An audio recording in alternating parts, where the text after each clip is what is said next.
Feds seek 8 years for Bullhorn Lady, who smashed a Capitol window during January 6 attack. Washington. Federal prosecutors are seeking 8 years in federal prison for a Pennsylvania mother of 8 who conducted surveillance on a lawmaker's home a few weeks before she smashed a window with an ice axe and a giant cardboard tube during the January 6 attack on the U.S. Capitol.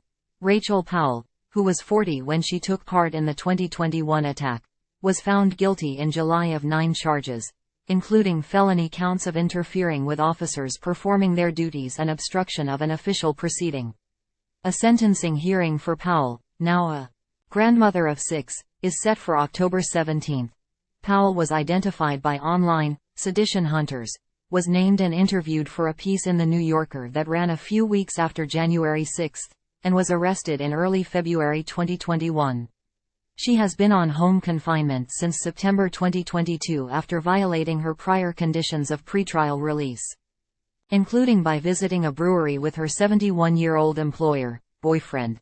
After Donald Trump lost the 2020 election, prosecutors said, Powell developed an obsession with keeping former President Trump in power, and talked about how she had conducted surveillance at a female legislator's home.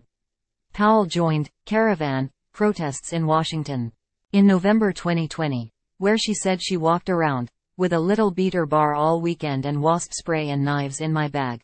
On January 6, before she smashed the Capitol window, prosecutors said, Powell was on the front lines as the mob overwhelmed police. Come on up, people, don't be shy, she yelled in one video, as she pushed against police barricades with her body. Powell, prosecutors wrote in a sentencing memo, had shown an utter lack of remorse for her conduct, which she bragged about online. It was King war to get in. If you were not here then STFU, Powell wrote the day after the attack. She said rioters weren't King welcomed in, and that there was lots of security that had to retreat into the building and fight back because patriots were relentless. Police, she said, didn't open the gates. The people trampled them. It was war. Since the Capitol attack, Powell has changed her tune. Prosecutors noted, writing that she has tried to portray herself as a victim and tried to shift the narrative from war to police brutality.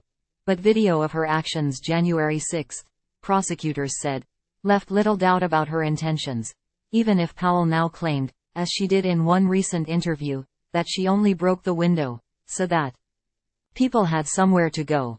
A key video that went viral after the attack showed Powell using a bullhorn to organize rioters to take the building, advising them on the layout of the suite of offices they'd entered as others plotted how to advance further into the Capitol. People should probably coordinate together if you're going to take the building, Powell declared, in the tone of a flustered school trip chaperone trying to corral a group of teens. Powell, her attorney claimed in a defense sentencing memo, is remorseful for her outrageous conduct that day. Powell was susceptible to manipulation, Nicholas D. Smith wrote, because of a brutally harsh upbringing that was like something from Oliver Twist.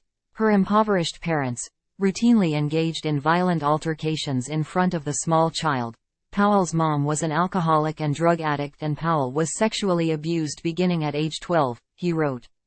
Powell has been diagnosed with post-traumatic stress disorder, paranoid, schizoid and negativistic personality traits, and major depressive disorder, he added. Just before the verdict was returned in her case, Powell's partner, employer Joseph Jenkins Jr., brought 3 of her children to a fundraiser for January 6 defendants at Trump's property in New Jersey, where the former president posed for photos, signed a copy of his book and gave one of her children a Make America Great Again hat, which he wore to court for his mother's verdict. Trump said he'll be pardoning as soon as he's in. Powell wrote in a post on X. Jenkins, in a letter of support, maintained his belief that the 2020 election was stolen, pointing the judge to the conspiracy film, 2000 Mules. Time equals 400 ms. greater than, according to most Trump voters.